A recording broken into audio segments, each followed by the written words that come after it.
Hello dear students, कैसे बेटा आप सब? मज़े में तो होंगे ही ना, मज़े में तो रहना है भैया।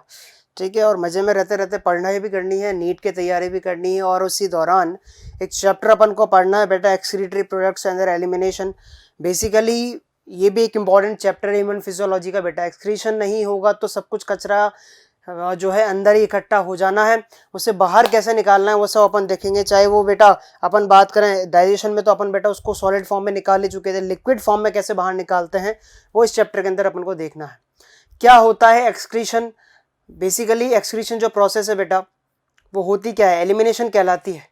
जितने भी ऑर्गेनिज्म जो हैं वो बेसिकली एलिमिनेशन करते हैं अपना मेटाबॉलिक वेस्ट मटेरियल्स का, जैसे कि अमोनिया, यूरिया, यूरिक एसिड का, बॉडी के बाहर। अब हर एक ऑर्गेनिज्म अलग अलग चीज़ बनाता है। अगर मैं बात करूं कि जो एक्वेटिक एनिमल्स हैं तो वो अमोनिया फॉर्म में जो है एक्सक्रीशन करते हैं।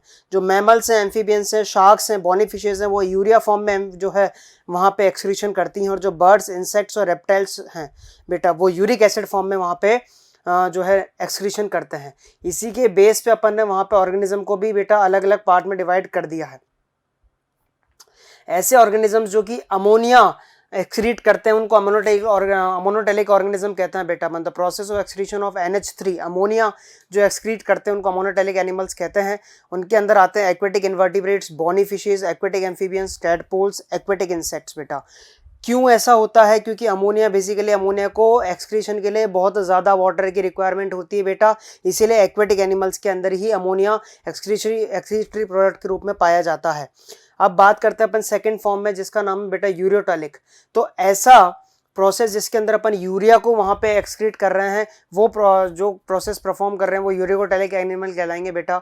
लिवर के अंदर अमोनिया बनता तो है अपने, पर उसको अपन यूरिया के अंदर कन्वर्ट कर देते हैं। वो लेस टॉक्सिक होता है, एज वेल एज उसके रिमूवल के लिए अपन को वाटर की भी कम रिक्वायरमेंट पड़ती है। अब बात करें कि अमोनिया जब रिमूव हो रहा था तो यूँ तो है ही वाटर में, तो वहाँ तो वाटर की कोई कमी आ नहीं सकती, पर ये तो लैंड पे है बेटा, इनको तो वाटर की कमी आ सकती है। तो वाटर की कमी आ जाएगी तो फिर वो या जो है एक्सक्रीट कैसे होगा? तो इस वजह से अपन को यहाँ पे अमोनिया को यूरिया के अंदर कन्वर्ट करना पड़ा ऑर्निथिन साइकिल के थ्रू बेटा। ऑर्निथिन साइकिल लिवर के अंदर चलती है और कन्वर्जन होता है अमोनिया का यूरिया के अंदर। एक्सक्रीशन के लिए यूरिया को बहुत कम क्वांटिटी की रिक्वायरमेंट होती है बेटा। यूरिकोटेलिक एनिमल्स वो हैं जो टेरेस्ट्रियल और सेमी एक्वेटिक एम्फीबियंस उसके अंदर आते हैं, जैसे कि frogs, toads, cartilaginous fishes, aquatic और सेमी एक्वेटिक रेप्टाइल्स जैसे कि एलिगेटर और टर्टल्स।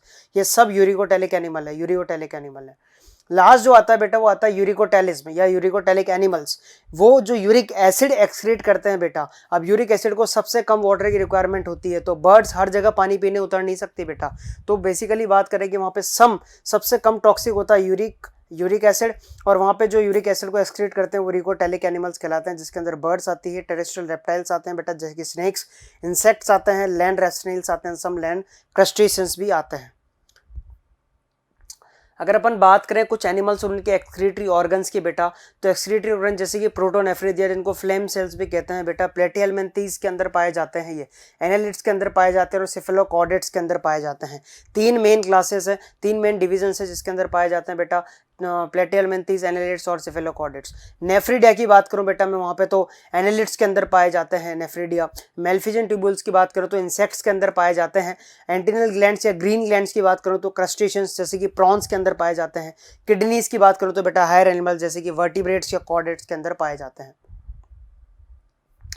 अब अपन बात करने वाले हैं बेसिकली वहाँ पे बेटा कि ह्यूमन एक्सक्रीटरी सिस्टम कैसे काम करता है, ह्यूमन एक्सक्रीटरी सिस्टम किस तरह से फंक्शन परफॉर्म करता है। बात करेंगे, शुरुआत करेंगे ह्यूमन एक्सक्रीटरी सिस्टम की बेटा। ह्यूमन एक्सक्रीटरी सिस्टम का जब अपन बात करते हैं तो बेटा उसके अंदर कुछ एक्सक्रीटरी ऑर्गन्स आते हैं, जैसे कि एक पेयर ऑफ किडनी वहाँ पे होता है, एक पेयर ऑफ किडनी यहाँ पे प्रेजेंट होना चाहिए, राइट और लेफ्ट किडनी यहाँ पे होनी चाहिए। एक पेयर ऑफ यूरेटर्स वहाँ पे होना चाहिए, किडनी से निकलने वाले जो पाइपलाइन है बेटा उसे यूरेटर कहा जाता है। यूरिनरी ब्लैडर होना चाहिए यहाँ पे यूरिन को इकट्ठा करने के लिए, और लास्ट में एक यूरेथ्रा पार्ट होता है बेटा जिसके थ्रू बाहर जो है यूरिन एक्सक्रीट आउट हो जाता है ह्यूमन बॉडी के। और यही क्या है, बेसिकली चार ऑर्गन्स मिलके ह्यूमन एक्सक्रीटरी सिस्टम बनाते हैं। तो एक पेयर ऑफ किडनी होना ज़रूरी है, उसके बाद यूरेटर होना ज़रूरी है, यूरिनरी ब्लैडर होना ज़रूरी है, और बाद में यूरेथ्रा होना ज़रूरी है। चलिए आइए इसी दौरान अपन स्ट्रक्चर ऑफ किडनी को स्टडी करने वाले हैं। बहुत शानदार और जानदार टॉपिक, हर बार क्वेश्चन मिलता है बेटा यहाँ से। किडनी जो है रेडिश ब्राउन कलर की होती है, बीन शेप्ड होती है और इसके अंदर बेसिकली फाइब्रस कैप्सूल की बनी होती है। पूरा के पूरा जो कैप्सूल बना हुआ है fibrous white fibrous connective tissue का बना हुआ है बेटा, रेडिश ब्राउन इन कलर है। बेसिकली जो पोजीशन है किडनी की वो यहाँ पे होती है, राइट और लेफ्ट किडनी की। It is situated between the levels of last thoracic and third lumbar vertebrae. Position याद रखेंगे, लास्ट थोरेसिक T12 की बात कर रहा है ये, और बात करें लंबर वर्टिब्रे L7 थर्ड जो L3 है और T12 है उसके बीच में प्रेजेंट होती है बेटा किडनी। जो इसकी लेंथ है वो होती है 10 से 12 सेंटीमीटर, विड्थ 5 से 7 सेंटीमीटर, थिकनेस इसकी 2 से 3 सेंटीमीटर। सारे जो है डेटास पूछे गए हैं। एवरेज वेट जो है 120 से 170 ग्राम होता है एक किडनी का बेटा, ठीक है। अगर अपन किडनी की और स्ट्रक्चर की और ब्रॉड वे में बात करें बेटा तो इसकी दो साइड्स होती हैं। ये जो साइड जो अंदर की तरफ है मुड़ी हुई है थोड़ा बेटा, ये कॉन्वेक्स साइड है, और ये जो बाहर की तरफ निकली हुई है बल्जिंग पार्ट वो कॉनकेव साइड कहलाती है। तो कॉनकेव साइड पे बेटा एक कॉनकेव साइड ये कहलाती है बेटा, और वो कॉन्वेक्स साइड कहलाती है जो बल्जिंग पार्ट है। जो कॉनकेव साइड है बेटा वहाँ पे आपको एक ओपनिंग देखने को मिलेगी जिसको अपन हाइलम के नाम से जानते हैं या हाइलस के नाम से जानते हैं बेटा। ये जो अंदर की तरफ किडनी एंटर हो रही है ना, अंदर की तरफ मुड़ रही है, तो ये पूरी ओपनिंग एक यहाँ पे जहाँ पे बहुत सारी renal artery, renal vein, renal pelvis और यूरेटर बाहर निकल रहे हैं बेटा, ये पूरे पार्ट जिस जगह से निकल रहे हैं उस पॉइंट को अपन हाइलम या हाइलस कहते हैं बेटा। बात करें through which blood vessels, nerves, lymphatic ducts, ureter enter the kidney, enter करते हैं किडनी में। Hilum leads to funnel shaped cavity called renal pelvis. आपको यहाँ पे फनल शेप्ड कैविटी दिखाई दे रही है, फनल शेप्ड है बेटा, ये फनल शेप्ड कैविटीज दिखाई दे रही होंगी जिनको अपन रीनल पेल्विस भी कहते हैं बेटा। ये जो कैविटी आपको दिखाई दे रही है यहाँ पे फनल शेप्ड, इसको रीनल पेल्विस भी कहा जाता है बेटा। With projections called calyces. Calyces यहाँ पे होता है, ये जो बीच बीच में आपको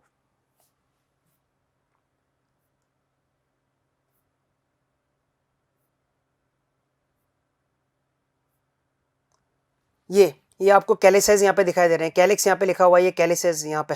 तो बहुत सारे कैलिसेस इकट्ठे हो रहे हैं किसके अंदर बेटा, पेल्विस के अंदर इकट्ठे हो रहे हैं, और पेल्विस आगे जाके फिर हाइलम पॉइंट बना रहा है बेटा। अगर अपन बात करें ईच किडनी की तो उसके दो रीजन अपन को देखने को मिलते हैं। बाहर का रीजन पहले भी डिस्कस किया अपन ने, बाहर का रीजन बेटा यहाँ पे कॉर्टेक्स कहलाएगा, ये बाहर का जो रीजन है पिंक कलर का, ये कॉर्टेक्स कहलाएगा। और ये बीच बीच में यहाँ पे पिरामिड्स बने हुए बेटा, ये मेडुलरी पिरामिड्स कहलाएंगे या मेडुलर रीजन कहलाएगा, किसका, किडनी का। इस मेडुला के अंदर आपको कॉनिकल पिरामिड्स देखने को मिल रहे हैं जिनको अपन मेडुलरी पिरामिड्स भी कहते हैं बेटा। इन मेडुलरी पिरामिड्स के अंदर बेसिकली बात करें, ये मेडुलरी पिरामिड्स आगे जाके किस में कंटिन्यू हो रहे हैं, कैलिसेस के अंदर कंटिन्यू हो रहा हूँ, कैलिसेस फिर पेल्विस के अंदर, पेल्विस फिर वापस हाइलम के बाद बाहर। कॉर्टेक्स बीच बीच में आपको मेडुलरी पिरामिड्स के बीच बीच में दिखाई देगा बेटा। यहाँ पे जैसे ये कॉर्टेक्स है, कॉर्टेक्स बीच बीच में दिखाई दे रहा है, ये रीनल कॉलम आपको दिखाई दे रहा है, रीनल कॉलम आपको दिखाई दे रहा है, और रीनल कॉलम को ही बेटा कॉलम ऑफ बर्टिनी कहा जाता है। इन रीनल कॉलम्स को ही क्या कहा जाता है बेटा, कॉलम्स ऑफ बर्टिनी कहा जाता है। बीच बीच में कॉर्टेक्स घुस रहा है मेडुलरी पिरामिड के, और वही क्या कहलाता है बेटा, कॉलम्स ऑफ बर्टिनी, वहां पे उसको कहा जाता है। तो बहुत ही शानदार और जानदार स्ट्रक्चर अपन देख रहे हैं बेटा किडनी का। स्ट्रक्चर ऑफ किडनी अपन एक ओवरव्यू देख लेते हैं। यहाँ पे हाइलम नाम की ओपनिंग है बेटा, जहाँ से renal artery, renal vein, renal pelvis, ureter सब यहीं पे है। फिर यहाँ पे आता है बेटा पेल्विस, ये फनल शेप्ड पेल्विस आपको दिखाई दे रहा है यहाँ पे। इस पेल्विस की छोटे छोटे ब्रांचेस निकल रही है बेटा, उनको नाम देते हैं कैलाइसिस, या यूँ कह सकते हैं कि कैलाइसिस फ्यूज होकर लास्ट में एक फनल शेप्ड पेल्विस बनाती है बेटा। बाहर का रीजन आपको दिखाई दे रहा है जो कॉर्टेक्स के नाम से जाना जाता है, और बीच का जो रीजन है वो मेडुला के नाम से जाना जाता है। इसमें आपको पिरामिड्स देखने को मिल रहे हैं बेटा, वो मेडुलरी पिरामिड्स हैं, और उन पिरामिड्स के बीच बीच में आपको रीनल कॉलम्स देखने को मिल रहे हैं, जो कॉर्टेक्स ही एंटर हो रहा है बीच बीच में। देखिए बीच बीच में कॉर्टेक्स है पिरामिड्स के बीच बीच में, और ये जो रीनल कॉलम्स है बेटा इनको अपन कॉलम ऑफ बर्टिनी ऑफ जो है कॉलम्स ऑफ बर्टिनी कहते हैं अपन। यहाँ पे ये बात अपन ने देखी है। अब अपन देखें नेफ्रॉन। नेफ्रॉन जो कि स्ट्रक्चरल और फंक्शनल यूनिट ऑफ किडनी है बेटा। Each kidney has nearly 1 million tubular nephron. Nephron को अपन स्ट्रक्चरल और फंक्शनल यूनिट ऑफ किडनी भी कहते हैं बेटा, क्योंकि इस पूरे ये मेडुलरी पिरामिड है बेटा, ये मेडुलरी पिरामिड है, और इस मेडुलरी पिरामिड के अंदर अपन को बहुत सारे नेफ्रॉन्स, मिलियंस ऑफ नेफ्रॉन्स दिखाई देंगे। इन नेफ्रॉन का काम यही होता है कि ये फिल्ट्रेशन और एक्सक्रीशन, वहाँ पे बात करें कि पूरी बॉडी से जो यूरिया इकट्ठा होकर आ रहा है लिवर के अंदर से बन के, उस यूरिया को ब्लड में से छान के और किडनी के अंदर बेटा किडनी के थ्रू बाहर फिल्टर करके, यूरेटर के थ्रू बाहर, यूरिन के थ्रू निकालने का काम करते हैं। कौन, ये नेफ्रॉन। तो यही structural and functional unit of kidney kidney है बेटा। Each nephron has 2 parts, her nephron के 2 पार्ट आपको देखने को मिलेंगे बेटा। एक तो ग्लोमेरुलस देखने को मिलेगा और एक कैप्सूल देखने को मिलेगा जिसका नाम है बोमेंस कैप्सूल। जो कप शेप्ड स्ट्रक्चर आपको देखने को मिल रहा है वो बोमेंस कैप्सूल है। जो बीच में ब्लड वेसल्स आपको देखने को मिल रही है उस बोमेंस कैप्सूल के अंदर, ये ग्लोमेरुलस, ये बोमेंस कैप्सूल, इस तरह से फिट है मामला। ये बोमेंस कैप्सूल, ये ग्लोमेरुलस, इस तरह से फिट है मामला बेटा, ठीक है। और इन दोनों को मिला के बोमेंस कैप्सूल प्लस ग्लोमेरुलस को मिला के रीनल कैप्सूल भी बेटा अपन कहते हैं। क्या कहते हैं बेटा? रीनल कैप्सूल भी अपन वहां पे कहते हैं। देख सकते हैं यहाँ पे glomerulus is a tuft of capillaries. Glomerulus कुछ नहीं है बेटा, कैपिलरीज का पूरा टफ्ट है, गुच्छा है, ठीक है। और इसकी कैपिलरीज 2 पार्ट में डिवाइड की गई हैं। एक तो एफरेंट आर्ट्रियोल जो कि किडनी से बाहर जा रही हैं, और है बेटा इफरेंट आर्ट्रियोल जो कि किडनी से, बेसिकली बात करें, इफरेंट आर्ट्रियोल एग्जिट कर रही है, एफरेंट आर्ट्रियोल एंटर कर रही है बेटा। A fine branch of renal artery है आर्ट्रियोल, ठीक है। Efferent arteriole blood from the glomerulus is carried away by an efferent arteriole. जो किडनी में लेके आ रही है ग्लोमेरुलस कैप्सूल में वो एफरेंट, जो बाकी जो बचा हुआ ब्लड जो छन के जा रहा है, जो ब्लड छन के जा रहा है, जो लेके जा रही है वो इफरेंट आर्ट्रियोल वहां पे है। तो बेसिकली जो ब्लड लेके आ रही है वो एफरेंट, जो लेके जा रही है ब्लड को वापस छान के वो इफरेंट, और बाकी जो छना हुआ एक्सक्रीटरी प्रोडक्ट है बेटा वो तो किडनी के अंदर चला ही जाएगा। नेफ्रॉन का रीनल ट्यूब्यूल भी अपन कहते हैं। Renal tubule begins with a double walled cup like Bowman's capsule. अपन देख सकते हैं यहाँ पे डबल वॉल्ड बोमेंस कैप्सूल मौजूद है बेटा, ठीक है। विच एनक्लोजेस द ग्लोमेरुलस, उसके अंदर ग्लोमेरुलस जो है एनक्लोज हो रखा है। ग्लोमेरुलस आपको एनक्लोज दिख रहा है इसके अंदर। बात करने की ग्लोमेरुलस प्लस बोमेंस कैप्सूल को मिला के अपन मालफिजियन बॉडी या रीनल कॉर्पस्कल भी कहते हैं बेटा। ग्लोमेरुलस प्लस बोमेंस कैप्सूल को मिला के मालफिजियन बॉडी भी कहा जाता है। Most important point. आगे जाके यही बोमेंस कैप्सूल कंटिन्यू होता है बेटा पीसीटी के अंदर, हेनलेज लूप के अंदर या लूप ऑफ हेनले के अंदर, और लास्ट में डिस्टल कॉन्वोल्यूटेड ट्यूब्यूल होते हुए कलेक्टिंग डक्ट के अंदर। Tubule continues with the proximal convoluted tubule जिसको पीसीटी भी कहते हैं, Henle's loop and distal convoluted tubule. PCT, Henle's loop और डिस्टल डीसीटी कॉन्वोल्यूटेड ट्यूब्यूल के अंदर ये जो है आगे जाके कंटिन्यू करता है। हेनलेज लूप जो है बेटा वो हेयर पिन शेप का होता है, हेयर पिन जैसी होती है उस शेप का होता है, और उसके 2 पार्ट होते हैं, 2 लिम्ब होते हैं, एक तो डिसेंडिंग नीचे उतरता हुआ और एक असेंडिंग ऊपर चढ़ता हुआ बेटा। मेरा बच्चा समझ रहा है ना इस चीज को? बहुत इजी है चीज। अब डीसीटी की जब अपन बात करते हैं तो बहुत सारे डीसीटीज, हर नेफ्रॉन के एक डीसीटी, इस नेफ्रॉन का ये डीसीटी हो गया, इधर कोई नेफ्रॉन होगा उसका ये डीसीटी हो गया, इधर से कोई नेफ्रॉन होगा उसका ये डीसीटी हो गया। तो बहुत सारे नेफ्रॉन के डीसीटी एक कॉमन कलेक्टिंग डक्ट में खुलते हैं बेटा, और वो कॉमन कलेक्टिंग डक्ट कहाँ जारी होती है? पेल्विस रीजन के अंदर जारी होती है। पेल्विस से कहाँ जारी होती है बेटा? वो पेल्विस से यूरेटर, और यूरेटर से फिर उसके बाद यूरिन जो है वहां पे जा रहा होता है। तो collecting duct extends from cortex to inner part of medulla.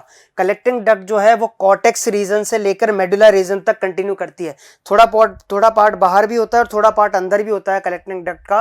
They converge and open into renal pelvis. फिर वो मैंने अभी बताया रीनल पेल्विस के अंदर कंटिन्यू कर जाती है। सारे की सारे कलेक्टिंग डक्ट कहाँ खुलती है बेटा? रीनल पेल्विस के अंदर खुलती है, और रीनल पेल्विस के अंदर खुलने के बाद वो पूरा यूरिन जो है बेटा मेडुलरी पिरामिड से होता हुआ फिर वो यूरेटर के अंदर चला जाता है, और यूरेटर से बेटा यूरेथ्रा के अंदर चला जाता है। नेफ्रॉन की जो अपन बात कर रहे हैं यहाँ पे, मालफिजियन बॉडी मतलब Bowman's capsule plus glomerulus. Malpighian body का मतलब वही होता है। PCT and DCT are situated in renal cortex. 3 चीजें कॉर्टेक्स के अंदर होती है। जो आउटर पार्ट है किडनी का उसके अंदर 3 चीजें हैं। मालफिजियन बॉडी है मतलब ग्लोमेरुलस और बोमेंस कैप्सूल, ये दोनों बाहर है। पीसीटी भी बाहर ही होता है, डीसीटी भी बाहर ही होता है। लूप ऑफ हेनले पूरा का पूरा बेटा मेडुलरी पिरामिड के अंदर एंटर होता है। लूप ऑफ हेनले पूरा का पूरा मेडुलरी पिरामिड के अंदर एंटर होता है। कलेक्टिंग डक्ट का आधा पार्ट कॉर्टेक्स रीजन में और आधा पार्ट कहाँ होता है बेटा? मेडुलरी रीजन में। Loop of Henley dips into medulla. पूरा का पूरा मेडुलरी पिरामिड जो बने हुए थे उनके अंदर ही होता है पूरा लूप ऑफ हेनले। दो एफरेंट आर्ट्रियोल जो है वो बाहर की, जो इफरेंट आर्ट्रियोल है बेटा emerging from glomerulus forms a fine capillary network. एक जो इफरेंट आर्ट्रियोल जो ग्लोमेरुलस से निकल रहा है, ठीक है, यहाँ से आया एफरेंट, यहाँ से चला गया इफरेंट। तो ये जो इफरेंट है ना बेटा, ये आगे जाके इसके आसपास ही एक फाइन नेटवर्क बना देता है कैपिलरीज का। लूप ऑफ हेनले के आसपास ही यहाँ से आया ब्लड, छन गया ग्लोमेरुलस के अंदर और छना हुआ ब्लड वापस यहाँ से गया, तो छना हुआ ब्लड जो है ना वापस इधर के इधर घूम के और लूप ऑफ हेनले के आसपास पूरा एक कैपिलरीज का नेटवर्क बना देता है बेटा, जिसको अपन पेरिट्यूबुलर कैपिलरीज भी कहते हैं। रीनल ट्यूब्यूल के आसपास पूरा यहाँ इस पर पूरा कैपिलरीज इधर से आया और इधर से छन के चला गया, तो जो छन के चला गया ना ब्लड की वेसल्स, वो वापस से इसके आसपास नेटवर्क बना रही होती हैं बेटा, पूरे पीसीटी के पास, डीसीटी के पास और लूप ऑफ हेनले के पास। A minute vessel of this network runs parallel to the Henle's loop। यहाँ से होती हुई घूमती हुई इसकी बिल्कुल चिपकती हुई यहाँ से पूरी ऐसे डाउन होती ही फिर ऊपर की तरफ चढ़ती हुई फिर वापस बेटा यहाँ पे इसके पास लिपटती हुई। तो एफरेंट तो आया, एफरेंट ने कोई नेटवर्क नहीं बनाया, पर ईफ्रेंट जो निकल के आया वापस छन के, उसने पूरा नेटवर्क बना दिया बेटा पीसीटी, जीसीटी और लूप ऑफ हेनले के आसपास। और जो लूप ऑफ हेनले के आसपास उसने यू शेप्ड जो शेप बनाया है, मैंने बताया ना यहाँ से लिपटते हुए यूं आएगी और यूं, तो यू शेप जो उसने बनाया है ब्लड कैपिलरीज ने, उसको वासा रेक्टा भी कहते हैं। जब काउंटर करंट मैकेनिज्म पढ़ेंगे बेटा बहुत काम आने वाली ये चीज। नेफ्रॉन्स के दो पार्ट, पहला पार्ट नेफ्रॉन्स दो टाइप के होते हैं बेटा, कॉर्टिकल नेफ्रॉन्स, उनका 85% पार्ट जो है पूरे नेफ्रॉन का वो कॉर्टेक्स रीजन में लाई करता है, ये कॉर्टिकल नेफ्रॉन है। इनका PCT, DCT, Bowman's capsule, collecting duct का मेजर पोर्शन सिर्फ लूप ऑफ हेनले ही मेडुलरी रीजन में है, बाकी 85% पोर्शन पूरा कॉर्टेक्स रीजन में बेटा। इन नेफ्रॉन को अपन कहते हैं कॉर्टिकल नेफ्रॉन्स, ठीक है। और वासा रेक्टा इनके अंदर या तो एब्सेंट होती है या बहुत कम होती है। जक्स्ट्रा मेडुलरी नेफ्रॉन्स थर्ड जो सेकंड टाइप के होते हैं वो जक्स्ट्रा मेडुलरी नेफ्रॉन्स होते हैं। 15% मतलब इनका ओनली 15% रीजन कॉर्टेक्स रीजन में होता है, बाकी पूरा मेजॉरिटी ऑफ 85% रीजन कहाँ होता है बेटा, मेडुलरी रीजन में होता है। In this Henle's loop is long and runs deep into medulla, पूरा देख सकते हैं यहाँ पे हेनलेस लूप कितना लंबा है और कॉर्टिकल नेफ्रॉन्स का कितना कम है लेंथ हेनलेस लूप की। अब अपन पढ़ने जा रहे हैं बेटा यूरिन का फॉर्मेशन, किस तरह से ब्लड में से छन के यूरिन बनता है। ये तो अपन ने पढ़ लिया कि यूरिया जो है लिवर के अंदर ऑर्निथिन साइकिल से बनता है, पर वो यूरिया बॉडी से बाहर कैसे निकलेगा, वो निकलेगा यूरिन फॉर्मेशन के बाद। तो यूरिन फॉर्मेशन कैसे होगा, बहुत इंपॉर्टेंट प्रोसेस है, बहुत अच्छे क्वेश्चन यहाँ पे पूछे जाते हैं बेटा, बहुत ध्यान से अपन को देखना है, समझना है। यूरिन फॉर्मेशन में 3 स्टेप्स होती है बेटा, पहली होती है ग्लोमेरुलर फिल्ट्रेशन, दूसरी होती है रीअब्जॉर्प्शन, तीसरी होती है ट्यूबुलर सीक्रेशन। बारी बारी से स्टडी करते हैं। सबसे पहले बात करेंगे बेटा ग्लोमेरुलर फिल्ट्रेशन, इसको अपन अल्ट्रा फिल्ट्रेशन के नाम से भी जानते हैं बेटा। ग्लोमेरुलर फिल्ट्रेशन को अल्ट्रा फिल्ट्रेशन के नाम से भी कहा जाता है। ग्लोमेरुलर कैपिलरी यहाँ पे ये जो लेके आ रही है बेटा, ये एफ्रंट है, जो वापस लेके जाएगी बेटा वो ईफ्रंट। तो अपन ईफ्रंट की बात नहीं कर रहे, अभी अपन एफ्रंट की बात कर रहे हैं। एक सबसे बड़ी चीज अपन यहाँ पे देखेंगे कि एफरेंट आर्ट्रियोल का जो डायामीटर है कैपिलरी का वो ज्यादा है एज कंपेयर टू इफ्रंट के मुकाबले। ऐसा क्यों सर, क्योंकि एक प्रॉपर ब्लड प्रेशर अपन को मेंटेन करना है। अगर प्रेशर से कोई ब्लड गिरेगा तभी तो इसमें से छन के जो कचरा है वो इसमें चला जाएगा और इसमें वापस साफ ब्लड जो है वो उधर की तरफ चला जाएगा। अब यहाँ से मोस्ट इंपॉर्टेंट क्वेश्चन हर बार नीट के अंदर बनता है कि हम एफरेंट आर्ट्रियोल का जो डायमीटर है वो ज्यादा क्यों होता है एफरेंट के मुकाबले फॉर प्रॉपर फिल्ट्रेशन। और वो एक क्वेश्चन और पूछते हैं बेटा आपसे कि अगर हम उल्टा कर देते, एफरेंट का जो डायमीटर है उसको बड़ा कर देते और एफरेंट का कम कर देते, पर फंक्शन तो वही रहता है, एफरेंट ब्लड लेके आता और एफरेंट लेके जाता, तो उस कंडीशन में प्रॉपर फिल्ट्रेशन नहीं हो पाता बेटा। ये क्वेश्चन पूछेगा आपसे, वो तो आंसर ये है कि उस कंडीशन में प्रॉपर फिल्ट्रेशन नहीं हो पाता ब्लड का। हमेशा अपन को प्रेशर से कोई चीज गिरानी होती है ना, तभी उसका फिल्ट्रेशन होता है। ऐसा नहीं कि उसका डायमीटर छोटा कर दोगे, डायमीटर छोटा कर दोगे तो बेटा वहां पे प्रॉपर फिल्ट्रेशन नहीं होगा, ठीक है।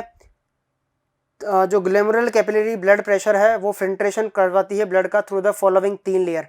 यहाँ पे भी 3 लेयर आपको देखने को मिलेगी बेटा। कौन कौन सी 3 लेयर, पहली तो है एंडोथीलियम ऑफ ग्लोमेरुलर फिल्ट्रेट, 3 छलनियां हैं जिसमें से छन के जो है जाना है। 3 छलनियां हैं बेटा जिसमें से छन के कचरा अलग हो जाएगा और ब्लड ईफ्रेंट के थ्रू बाहर चला जाएगा। तो जैसे प्रेशर से ब्लड पड़ा तो सबसे पहली छलनी है endothelium of glomerular blood vessels. Endothelium जो लेयर है ब्लड वेसल्स की उसमें से छन गया। दूसरा एपिथीलियम ऑफ बोमेंस कैप्सूल, जो बोमेंस कैप्सूल के एपिथीलियम है यहाँ पे उसमें से छन गया। फिर तीसरी बार छना बेटा basement membrane between these two layers, इसके बीच में जो बेसमेंट मेम्ब्रेन है उनमें से छन गया। तो 3 छल्लियों में से छन के कचरा अलग कचरा होके यहाँ पे आ गया, और बाकी जो साफ ब्लड है बेटा वो छन के कहाँ चला गया, इफरेंट आर्टेरियोल के अंदर चला गया। यहाँ पे प्रेशर जो होता है वो होता है 10 mm ऑफ Hg, बाहर की तरफ वहां पे होता है। आप देख सकते हैं यहाँ पे ग्लोमेरुलर फिल्ट्रेट के अंदर ब्लड का प्रेशर होता है हाइड्रोस्टेटिक प्रेशर 55 mm Hg, जो ब्लड का कोलॉइड प्रेशर है वो 30 mm Hg है बेटा, ठीक है। वापस जो ब्लड यहाँ से जो छन के जा रहा है, यहाँ से उसका 30 mm Hg है। तो टोटल बात करें अपन वहां पे कैप्सुलर हाइड्रोस्टेटिक प्रेशर जो है रीनल कैप्सूल के अंदर जो प्रेशर है वो 15 mm Hg वहां पे है। तो बेसिकली बात करें अपन यहाँ पे जो प्रेशर से पड़ रहा है वो 55 Hg से पड़ रहा है, वहां पे ज्यादा ही है। एपिथेलियल सेल्स जो है जिनको अपन पोडोसाइट्स भी कहते हैं बेटा, यहाँ पे epithelial cells of Bowman's capsule are known as podocytes, ध्यान रखेंगे। वो एक इंट्रिकेट मैनर में अरेंज होती हैं और बीच बीच में कुछ स्पेस उन्होंने छोड़ा होता है बेटा, यहाँ पे बीच बीच में स्पेस उन्होंने छोड़ा हुआ है जिसके थ्रू छन के जो कचरा है वो नीचे की तरफ चला जाएगा। बीच बीच में स्पेस वहाँ पे होना चाहिए तभी तो कचरा छन के दूसरी तरफ जाएगा। Almost all constituents of blood plasma except the proteins pass on to the lumen of Bowman's capsule. Blood में से हर एक चीज जो है छन के बाहर निकल जाती है। ओनली कौन सी चीज, प्लाज्मा प्रोटीन्स जो होते हैं ना, बस वही छन नहीं पाते, बाकी और सब कुछ छन के कचरा जो है बोमेंस कैप्सूल के अंदर चला जाता है बेटा। 1100 से 1200 ml 1100 to 1200 ml of blood is filtered by kidneys per minute. 1 minute के अंदर 1 लीटर से भी ज्यादा ब्लड फिल्टर करती है किडनी बेटा, बहुत शानदार रेट है। It constitute 1/5 of the blood pumped out by each ventricle of the heart in a minute. जब एक वेंट्रिकल 1 मिनट के अंदर जो पंप करता है ना ब्लड, अपन ने देखा ना 5 लीटर ब्लड पंप करता है 1 मिनट के अंदर हार्ट, तो उसमें का उसका 1/5, 5 लीटर का 1/5 कितना होता है बेटा, 1 लीटर। 1 लीटर ब्लड जो है 1 मिनट के अंदर पंप होता है, तो फिल्टर होता है। तो पंप किया 1 मिनट के अंदर 5 लीटर और फिल्टर हुआ 1 लीटर बेटा वहां पे।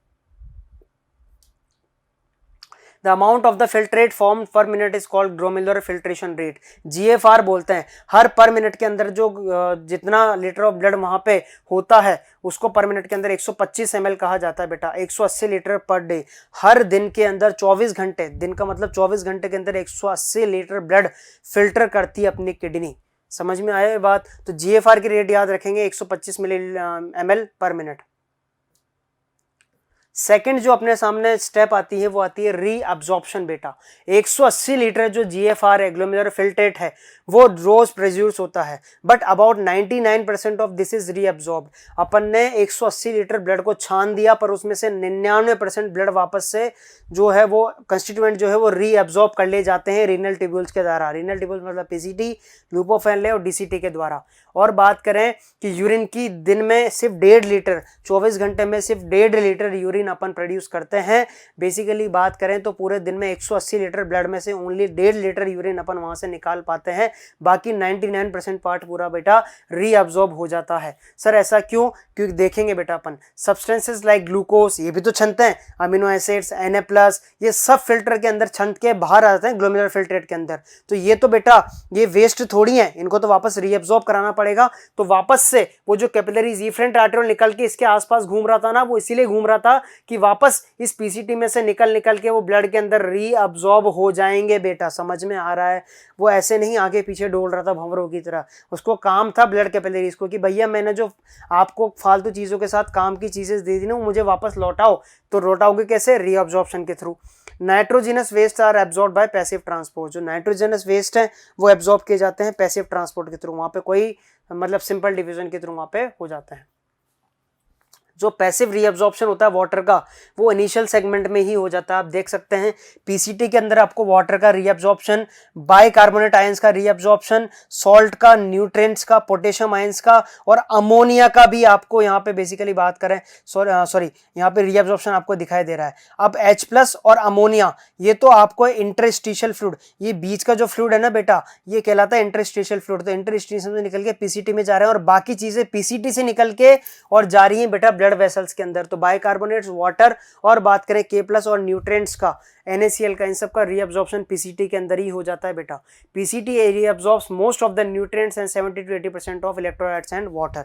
वाटर का मेजर रीअब्जॉर्प्शन पीसीटी के अंदर ही हो जाता है। Simple cuboidal brush border epithelium होती है पीसीटी के अंदर। कौन सी brush border epithelium? Simple cuboidal brush border epithelium. Nephron के अंदर सीलिया होते हैं बेटा, इसलिए सीलिएटेड एपिथेलियम होती है, ब्रश बॉर्डर वहां पे होता है। और बहुत सारा रीअब्जॉर्प्शन करना है तो बेटा वहां पे बेसिकली कॉलमनर एपिथेलियम तो होना ही होना चाहिए, जैसा कि आप इस डायग्राम के अंदर देख सकते हैं।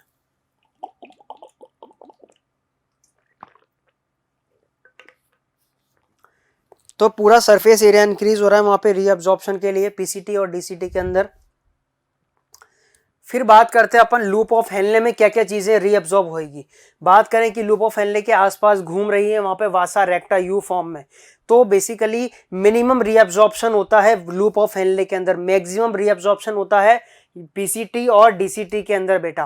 ठीक है, it maintains high osmolarity of medullary interstitial fluid. इसका काम सिर्फ और सिर्फ ऑस्मोटिक बैलेंस बनाना होता है, तो वासा रेक्टा के साथ मिलके loop of Henley osmotic balance बनाता है बेटा। फिर बात करते हैं डिसेंडिंग लिम्ब की अपन, तो डिसेंडिंग लिम्ब जो है वो थोड़ा बहुत वाटर के लिए परमेबल होता है, बट इलेक्ट्रोलाइट्स के लिए तो बिल्कुल इनपरमेबल होता है। आप देख सकते हैं यहाँ पे जो डिसेंडिंग लिम्ब है उससे वाटर तो रीअब्जॉर्ब हो रहा है, पर वाटर रीअब्जॉर्ब मतलब water PC loop of Henley से निकल के बेटा किसमें जा रहा है? ब्लड के अंदर जा रहा है बैलेंस मेंटेन करने के लिए, पर वहां पे NaCl कहीं भी रीअब्जॉर्ब नहीं हो रहा। डिसेंडिंग का ठीक उल्टा है असेंडिंग।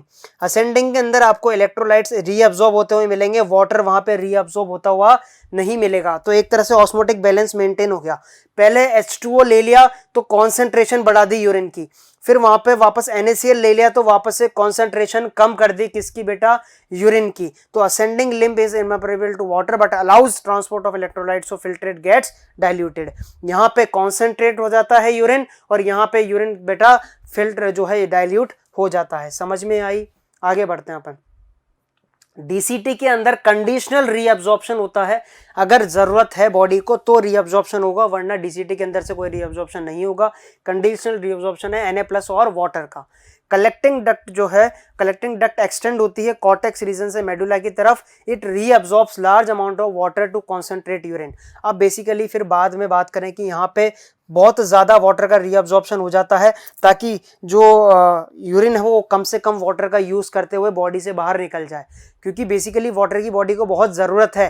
तो अगर अपन वाटर का वेस्टेज यूरिन के थ्रू ही करवा देंगे तो फिर बॉडी को बार बार प्यास लगेगी, पॉलीडिप्सिया होने लग जाएगा बेटा। तो जब जिसकी किडनी ढंग से काम नहीं करती ना बेटा, उसकी किडनी जब काम नहीं करती तो उसको पॉलीडिप्सिया होने लगता है, बहुत प्यास लगने लगती है, क्योंकि उसकी किडनी काम नहीं करी ढंग से, उसका जो वाटर रीअब्जॉर्प्शन है वापस ब्लड के अंदर वो नहीं हो रहा है, तो उसको बार बार प्यास लगेगी। और बेसिकली नॉर्मल किडनी जो है वो वाटर का मैक्सिमम रीअब्जॉर्प्शन कर लेती है। यूरिन को कॉन्सेंट्रेटेड से जितना कॉन्सेंट्रेट किया जा सके उतना कॉन्सेंट्रेट करने की कोशिश की जाती है और बॉडी से बाहर फेंकने की कोशिश की जाती है। Collecting duct extends from cortex to inner parts और यूरिन को कंसेप्ट किया जाता है। It also allows passage of small amounts of urea. Urea को भी थोड़ा बहुत हल्का बहुत हल्का सा वहां पे रीअब्जॉर्ब किया जाता है। सर यूरिया तो अपन निकालना चाहते थे ना बाहर, फिर अपन ने वापस रीअब्जॉर्ब किया। बेटा थोड़ा सा क्या है वहां पे बैलेंस मेंटेन करने के लिए, अपन को ऑस्मोलरिटी मेंटेन करने के लिए थोड़ा बहुत हल्का फुल्का 1-2 मॉलिक्यूल यूरिया के वहां पे बेसिकली रीअब्जॉर्ब करने पड़ते हैं। अब थर्ड जो स्टेप आती है वो आती है बेटा ट्यूबुलर सीक्रेशन की। जो पीसीटी और डीसीटी की सेल्स हैं वो मेंटेन कर रही है आयोनिक बैलेंस को, क्योंकि वाटर रीअब्जॉर्ब कर रही है, सॉल्ट रीअब्जॉर्ब कर रही है, ठीक है, एंड एसिड बेस बैलेंस भी मेंटेन कर रही है बॉडी फ्लूइड्स का, क्योंकि सेलेक्टिव सीक्रेशन भी कराती हैं, वो खुद सीक्रेट भी करती हैं कुछ। क्या सीक्रेट करती हैं? H+, K+ और NH3 into the filtrate and reabsorption of bicarbonate from it. आप देख सकते हैं यहाँ पे जो डिस्टल कॉन्वोल्यूटेड ट्यूब्यूल है बेटा, इसके अंदर बेसिकली जो पीसीटी और डीसीटी है ना, ये सीक्रेशन भी करती हैं। और बॉडी फ्लूइड्स में सेलेक्टिव सीक्रेशन किसका करती हैं? H+ का, K+ का और अमोनिया का फिल्ट्रेट के अंदर, मतलब इसी फिल्ट्रेट के अंदर ही सीक्रेशन कर देती हैं और इसमें से बैलेंस मेंटेन करते हुए बाइकार्बोनेट आयन को बेटा पहुंचा देती हैं ब्लड के अंदर। तो एक तरह से ट्यूबुलर सीक्रेशन भी काफी हेल्प करता है ऑस्मोटिक बैलेंस बनाने के लिए बेटा। Collecting duct maintain pH and ionic balance of blood bye secretion of H+ and K+ ion. और कलेक्टिंग डक्ट कैसे मेंटेन करती है? वो H+ और K+ आयन का सीक्रेशन करती है बेटा ब्लड के अंदर।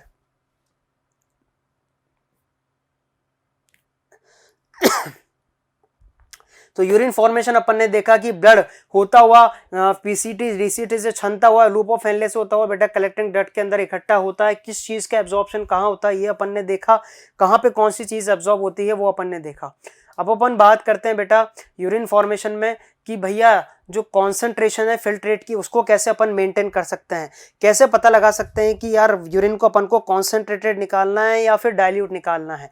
अगर बॉडी में पानी बहुत है बेटा तो थोड़ा बहुत वाटर का लॉस किया जा सकता है, ठीक है। पर अपन डेजर्ट में चले गए या फिर ऐसे ऑर्गेनिज्म जो डेजर्ट के अंदर रह रहे हैं बेटा, उनको तो पानी की इतनी कमी है तो वो रीअब्जॉर्प्शन मैक्सिमम से मैक्सिमम करेंगे वापस से बॉडी के अंदर, और उसको जितना कॉन्सेंट्रेटेड बाहर निकाल सकते हैं यूरिन को उतना कॉन्सेंट्रेटेड वहां पे निकालेंगे। तो वो कैसे क्या करेंगे वो सब देखने वाले हैं। ये वासा रेक्टा है बेटा, वो कैपिलरी की नेटवर्क है जो पूरा लूप ऑफ हेनले के आसपास यू शेप में होती है। तो अब ये मेनली काम करेगी वहां पे आयनिक या ऑस्मोटिक बैलेंस मेंटेन करने का। लूप ऑफ हेनले की लेंथ पे डिपेंड करता है बेटा कि यूरिन कितना कॉन्सेंट्रेटेड होगा। लूप ऑफ हेनले की लेंथ पे डिपेंड करता है बेटा कि यूरिन कितना कॉन्सेंट्रेटेड होगा, क्योंकि जितने लंबे लेंथ उतना ज्यादा H2O का रीअब्जॉर्प्शन और उतना ही ज्यादा NaCl का भी बेटा रीअब्जॉर्प्शन वहां पे होगा। देखते हैं कैसे क्या चीज होने वाली है। हेनलेस लूप और vasa recta help to concentrate the urine, दोनों कॉन्सेंट्रेट करती है यूरिन को, कॉन्सेंट्रेशन सेट करने में हेल्प करती है। कहने का मतलब the flow of filtrate in the two limbs of Henle's loop and the flow of blood through the two limbs of vasa recta are in opposite direction. अगर बात करें कि लूप ऑफ हेनले का जो डिसेंडिंग लिम्ब है इसमें नीचे की तरफ अगर बह रहा है ब्लड फिल्ट्रेट, तो वासा रेक्टा में ऊपर की तरफ बह रहा होगा। और अगर असेंडिंग लिम्ब में अगर ऊपर की तरफ बह रहा है तो वासा रेक्टा में बेटा नीचे की तरफ ब्लड बह रहा होगा। ठीक उल्टा ब्लड बह रहा होता है तब जाके चीजें मेंटेन होती हैं वहां पे, ठीक है। Two limbs of vasa recta are in opposite directions and the flow of blood, ठीक है। Two limbs of vasa recta में अपोजिट डायरेक्शन में होता है लूप ऑफ हेनले, जिसको अपन काउंटर करंट पैटर्न भी बोलते हैं। काउंटर करंट मैकेनिज्म के नाम से बहुत मशहूर है बेटा, एनसीईआरटी का डायग्राम आपके सामने मौजूद है। The counter current and proximity between Henle's loop and vasa recta maintain an increasing osmolarity towards the inter medullary interstitium. Medulla के अंदर ऑस्मोलैरिटी इंक्रीज्ड रहती है 300 से मिली ऑस्मोलेटर से बेटा कॉर्टेक्स में रहती है 1200 milli osmolar in the inner medulla. From 300 milli osmolar in the cortex, cortex के अंदर 300 मिली ऑस्मोलेटर रहती है।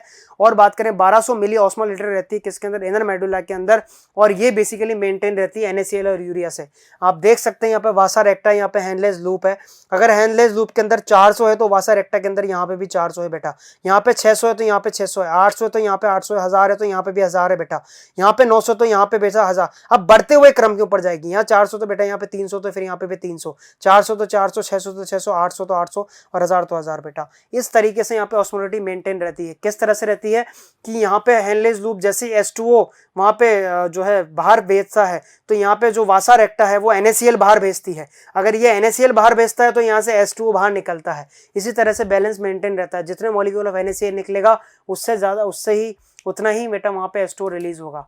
NaCl is transported by ascending limb of Henle's loop. Ascending limb है उससे NaCl बाहर निकलता है, क्योंकि जो डिसेंडिंग लिम्ब है वो तो इलेक्ट्रोलाइट्स के लिए इम्परमेबल है, ठीक है। वो एक्सचेंज होता है with the descending limb of vasa रेक्टा। जो वासा रेक्टा का डिसेंडिंग लिम्ब है उससे एक्सचेंज होता है। तो वासा रेक्टा तो बेटा वहां पे लेगी NaCl और बात करें कि देगी वहां पे H2O, ठीक है। Similarly small amount of urea NaCl is returned to the intestine by ascending limb of vasa recta। और सेम यहाँ पे हो जाएगा उल्टा, यहाँ पे NaCl बाहर निकलेगा और H2O यहाँ पे रीअब्सॉर्ब हो जाएगा। तो similarly small amount of urea enter the thin segment of the ascending limb of Henle's loop which is transported back to the intestine by the collecting tubule. तो ये अपन ने बात करी यहाँ पे काउंटर करंट मैकेनिज्म की। इस तरह से जो है चीजें वहां पे मेंटेन रहेगी।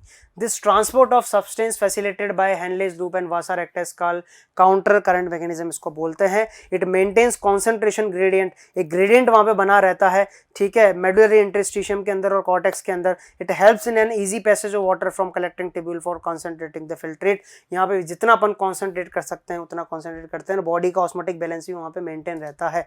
प्यास लगना मेंटेन कर, जो अपनी प्यास लगती है वो मेंटेन करती है, वो डिपेंड करती है कि कितना ऑस्मोटिक बैलेंस वहां पे मेंटेन कर रही है kidney.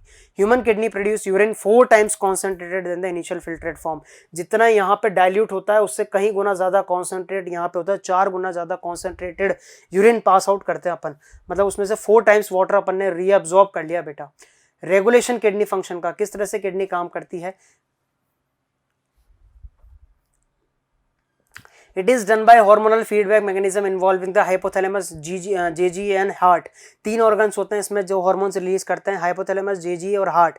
Changes in blood volume, body fluid volume and ionic concentration, या तो ब्लड के अंदर पानी की कॉन्सेंट्रेशन या इलेक्ट्रोलाइट्स की कॉन्सेंट्रेशन चेंज हो जाए, या बॉडी के अंदर पानी की कॉन्सेंट्रेशन या ब्लड की कॉन्सेंट्रेशन चेंज हो जाए, या आयनिक कॉन्सेंट्रेशन, इलेक्ट्रोलाइट्स की कॉन्सेंट्रेशन वहां पे चेंज हो जाए। इन तीनों के चेंज आने से बेटा वहां पे बॉडी जो है, किडनी जो है अपना वहां पे फिल्ट्रेशन करती है। देखते हैं, सबसे पहले आता है regulation bye ADH, anti diuretic hormone, जिसको अपन वासोप्रेसिन भी कहते हैं बेटा। वासोप्रेसिन रिलीज होता है बेटा पिट्यूटरी से, फॉर्म करती है उसको हाइपोथैलेमस। जैसे ही पिट्यूटरी से बेटा when body fluid level decreases, body के अंदर पानी का लेवल डिक्रीज हो जाता है बेटा, तो ऑस्मोरिसेप्टर्स उस चीज को स्टिमुलेट करते हैं, और स्टिमुलेट करने के बाद हाइपोथैलेमस से एंटी डायूरेटिक हार्मोन, जिसको अपन वासोप्रेसिन भी कहते हैं, वो रिलीज होता है। Anti diuretic hormone prevent diuresis by facilitating water reabsorption. अपनी बॉडी के अंदर वाटर की कमी हो रही है, एडीएच रिलीज हुआ, कलेक्टिंग डक्ट पे गया और उसने वाटर का मैक्सिमम रीअब्जॉर्प्शन कराना चालू कर दिया कि भैया पानी ज्यादा बाहर मत भेजो यूरिन के साथ, बॉडी में कमी हो रही है लगा, तो अपन को वाटर वापस से रीअब्जॉर्ब करना पड़ेगा। करवाया किसने? एडीएच ने करवाया बेटा, डीसीटीसी और कलेक्टिंग डक्ट पे। एडीएच काम करता है डीसीटी और कलेक्टिंग डक्ट पे ही काम करता है बेटा वहां पे। An increase in fluid volume, अब उल्टा भी है, जब फ्लूइड वॉल्यूम इंक्रीज हो जाए, पानी की वॉल्यूम ज्यादा इंक्रीज हो जाए अपनी बॉडी के अंदर, तो वो भी गलत है, वो ऑस्मो रिसेप्टर्स को स्विच ऑफ कर देता है। ठीक है, ऑस्मो रिसेप्टर्स को स्विच ऑफ कर देगा तो सप्रेस हो जाएगा एडीएच। एडीएच ने रीअब्जॉर्प्शन करा दिया, मैक्सिमम जितना करा सकता था। अब रीअब्जॉर्प्शन कराते कराते इतना हो गया कि बॉडी के अंदर फ्लूइड इंक्रीज होने लग गया, तो अब उससे क्या होगा, ऑस्मो रिसेप्टर्स वापस से एक्टिव हो जाएंगे, और एक्टिव होने के बाद बेटा किसको सप्रेस करेंगे? एडीएच को सप्रेस करेंगे। भैया आपने जितना मेंटेन कराना था करा दिया, अब शांत हो जाओ। और एडीएच जैसे ही शांत हो जाएगा बेटा, तो वापस से ब्लड वेसल्स क्या करेगी? एडीएच क्या करेगा? कॉन्स्ट्रिक्ट कर देगा ब्लड वेसल्स को, जिसकी वजह से बीपी बढ़ जाएगा और जिसकी वजह से ब्लड फ्लो और जीएफआर बढ़ जाएंगे। वापस से फिल्ट्रेशन अच्छे से चालू होना शुरू हो जाएगा। बस वापस से जो बात करेंगे वहां पे जो है पानी का जो रीअब्जॉर्प्शन है फिल्ट्रेशन के अंदर, वो वापस से चालू हो जाएगा बेटा वहां पे। रेगुलेशन बाय जेजीए, जेजी क्या होते हैं बेटा? Juxta glomerular apparatus। Juxta glomerular apparatus की जब अपन बात करते हैं बेटा, तो ये जक्स्ट्रा ग्लोमेरुलर apparatus कहाँ मौजूद होता है? स्पेशल सेंसिटिव रीजन है, ये सेलुलर मॉडिफिकेशन के थ्रू बनता है, डीसीटी और एफरेंट आर्ट्रियोल के सेलुलर मॉडिफिकेशन के थ्रू। और कहाँ पे होता है? ये होता है यहाँ पे, इस जगह पे होता है ये। ठीक है, जिस जगह पे होता है जक्स्ट्रा ग्लोमेरुलर apparatus, यहाँ पे होता है, इस जगह देखने को मिलेगा आपको यहाँ पे डीसीटी का कैप्सूल। और बात करें यहाँ पे जस्टा ग्लोमेरुलर apparatus का एफरेंट आर्ट्रियोल जो है वहाँ पे, उसके कॉम्बिनेशन से वहाँ पे बनता है। जो जेजीए है वो रेगुलेट करता है ग्लोमेरुलर फिल्ट्रेशन रेट को रेनिन एंजियोटेंशन मैकेनिज्म से। क्या होता है सर रेनिन एंजियोटेंशन मैकेनिज्म? देखते हैं आजा। जैसे ही ग्लोमेरुलर ब्लड फ्लो या ब्लड प्रेशर जब डाउन होने लगता है ब्लड प्रेशर, तो जेजी सेल जो है रिलीज करती है रेनिन। जेजी सेल्स मतलब जक्स्ट्रा ग्लोमेरुलर सेल्स रिलीज करेगी रेनिन। जैसे रेनिन रिलीज होगा बेटा, वो रेनिन आगे जाके एंजियोटेंसिनोजन को एंजियोटेंसिन फर्स्ट में कन्वर्ट कर देगा, और आगे जाके वही रेनिन एंजियोटेंसिन फर्स्ट को एंजियोटेंसिन सेकंड के अंदर कन्वर्ट कर देगा, जो कि एक वासो कॉन्स्ट्रिक्टर है। तो ब्लड प्रेशर कम होने लग गया था, जैसे ही वासो कॉन्स्ट्रिक्शन आया, उसने वासो कॉन्स्ट्रिक्शन ने क्या किया? ब्लड वेसल का गला पकड़ लिया। जैसे ब्लड वेसल का गला पकड़ लिया बेटा, ब्लड वेसल का गला पकड़ते ही क्या हुआ? वहां पे वासो कॉन्स्ट्रिक्शन हो गया, ब्लड वेसल कॉन्स्ट्रिक्ट हो गई, तो ब्लड प्रेशर वहां पे बढ़ गया। जैसे ही ब्लड प्रेशर वहां पे बढ़ा, तो वहां पे फिल्ट्रेशन रेट बढ़ गई।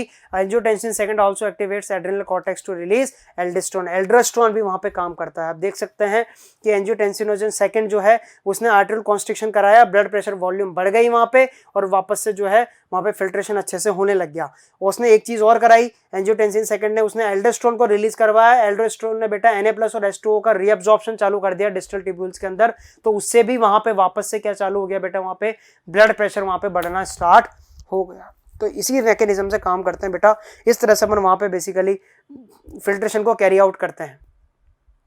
एल्डोस्टेरोन Na+ का और वाटर का रीअब्जॉर्प्शन करा देता है, इसकी वजह से ब्लड प्रेशर वहां पे इंक्रीज हो जाता है। थर्ड अपन देख रहे हैं regulation by ANF, atrial natriuretic factor बेटा। एएनएफ जो है रेनिन एंजियोटेंसिन मैकेनिज्म को चेक करके रहता है कि ढंग से काम कर रहा है कि नहीं कर रहा। जैसे ही ब्लड फ्लो के अंदर इंक्रीज होता है, increase in blood flow to the artery of heart causes the release of atrial nitric factor, मतलब जैसे ही वहां पे वाजो कॉन्स्ट्रिक्शन हुआ, ब्लड प्रेशर बढ़ना चालू हुआ, तो इसकी वजह से वहां पे आउट जो एट्रिया होता है, हार्ट का आउटर जो होता है, वहां से एक आर्टरियल नाइट्रियूरेटिक फैक्टर निकलता है और उसके बाद वो वेजो डायलेशन कराता है। ज्यादा वेजो कॉन्स्ट्रिक्शन भी नहीं कराना है। अगर बात लो एल्डोस्टेरोन और बात करें वहां पे एंजियोटेंसिनोजन सेकंड ने मिलकर वहां पे इतना ज्यादा वेजो कॉन्स्ट्रिक्शन कराएगा कि ब्लड के अंदर ब्लड प्रेशर बहुत ज्यादा बढ़ गया, तो हाइपर ब्लड प्रेशर नहीं होने देगा, वापस से वेजो डायलेशन कराएगा कौन, एएनएफ। और जैसे एएनएफ जाएगा वेजो डायलेशन कराएगा, वापस से ब्लड प्रेशर को डिक्रीज कर देगा या मेंटेन कर देगा। इस तरह से चीजें वहां पे चलती है। मिक्चुरेशन प्रोसेस देखते हैं। मिक्चुरेशन मतलब फिल्ट्रेशन हो चुका, यूरिन पूरा इकट्ठा हो चुका, किसके अंदर बेटा, वहां पे किडनी के अंदर, और किडनी से अब वो यूरेटर के अंदर आएगा। तो कैसे आएगा, यूरेटर के थ्रू वो यूरेटर के अंदर आ चुका है। It is the release of urine, बाहर बॉडी से कैसे निकालने के अपन मिक्चुरेशन का प्रोसेस होता है, बॉडी से बाहर निकालना। Gradual filling of urinary bladder, सबसे पहले तो यूरिनरी ब्लैडर वहां पे भर जाएगा बेटा। जैसे ही भरेगा, मैं बात बता दूं आपको, यूरिनरी ब्लैडर की जो कैपेसिटी होती है बेटा, वो कैपेसिटी होती है 600 ml की, 600 ml की कैपेसिटी होती है, जिसमें यूरिनरी ब्लैडर फुल स्ट्रेच होने लगता है। इसके आसपास होते हैं बेटा स्ट्रेच रिसेप्टर्स। स्ट्रेच रिसेप्टर जैसे स्ट्रेच होते हैं, यूरिनरी ब्लैडर थैली भर जाती है, तो वहां से एक नर्व इंपल्स जाता है, किसको बेटा, वहां पे नर्व इंपल्स जाता है मेडुला को, मेडुला जाता है किसको, स्पाइनल कॉर्ड को। स्पाइनल कॉर्ड को लेके गया बेटा वहां पे ब्रेन स्टेम पे, ब्रेन स्टेम से जैसे ही संदेश निकला पैरासिम्पैथेटिक गैंग्लियन से, और पैरासिम्पैथेटिक सिस्टम किसके पास गया, ब्लैडर के पास गया और बोला कि मिक्चुरेशन करवा दो, कॉन्ट्रैक्शन करवा दो। एक चीज और होती है बेटा कि यहां से तो कॉन्ट्रैक्शन हो गया, पर अब यहां पे क्या होगा सर, यहां पे दो इंस्पेक्टर्स लगे होते हैं बेटा यूरेथ्रा पे, एक तो इंटरनल एक external.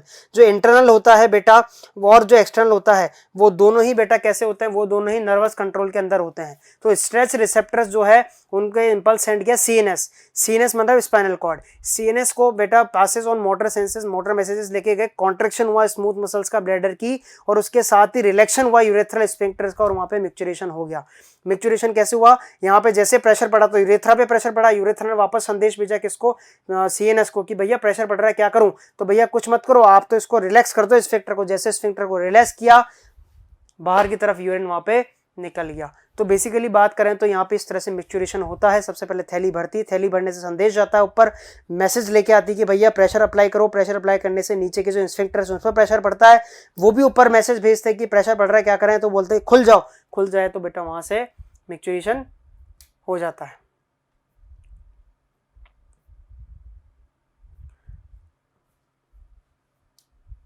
The neural mechanisms causing micturition is called micturition reflex, इसको मिक्चुरेशन रिफ्लेक्स कहा जाता है।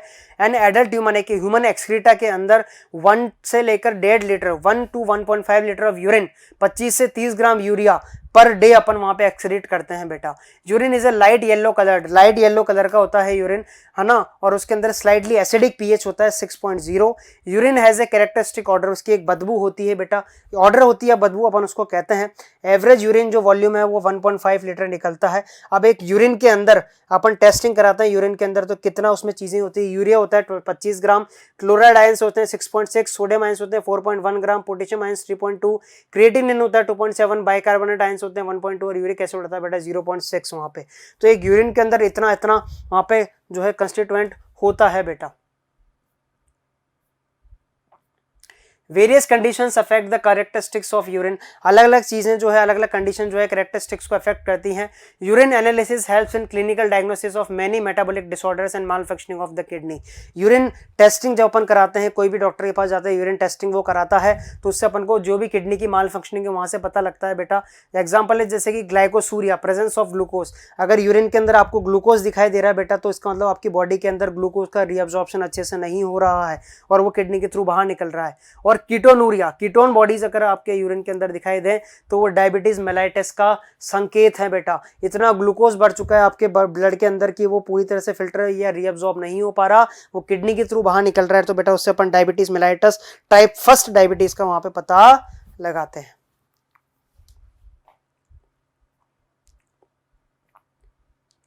अब अपन लंग्स, लिवर और स्किन का भी रोल देते हैं एक्सक्रीशन में।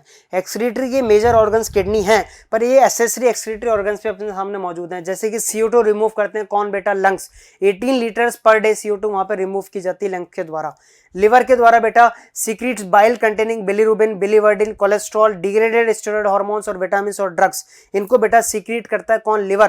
प्रोसेस करके इन कचरे को बाहर निकलता है। Most of them pass out along with the digestive waste. Digestive waste के थ्रू बाहर निकल जाते हैं bilirubin, biliverdin, cholesterol, degraded steroid hormones, ये सब बाहर निकल जाते हैं किसके थ्रू? स्टूल के थ्रू बेटा।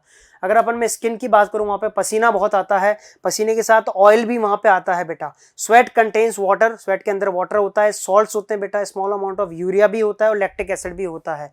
Primary function of sweat is to give a cooling effect evaporation के दौरान, ठीक है। बट सेबेशियस ग्लैंड जो वहां पे होती हैं वो कुछ हाइड्रोकार्बन्स, वैक्स और स्टीरोल्स को ऑयल के फॉर्म में या सीबम के फॉर्म में बाहर निकालती हैं बेटा।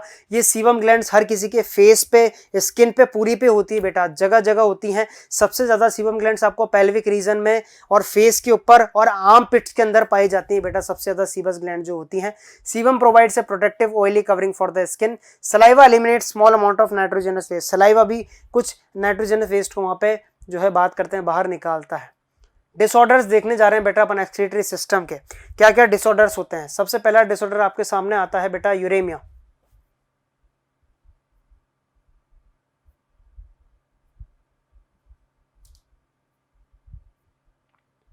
सबसे पहला डिसऑर्डर आपके सामने है बेटा uremia. Accumulation of urea in blood which may lead to kidney failure.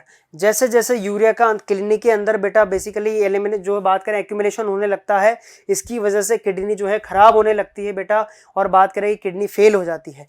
Renal calculi, stone of insoluble or mass of crystallise salts formed with in the kidney. Kidney stone जिसको अपन कहते हैं बेटा, वो यहाँ पे देखने को मिलता है। किडनी के अंदर स्टोन बन जाता है। जो सॉल्ट्स होते हैं, जो हैवी सॉल्ट्स होते हैं, उनका आपको किडनी के अंदर स्टोन देखने को मिलता है बेटा। इसकी वजह से किडनी के अंदर दर्द होने लगता है और उसको स्टोन को सर्जरी के थ्रू रिमूव किया जा सकता है।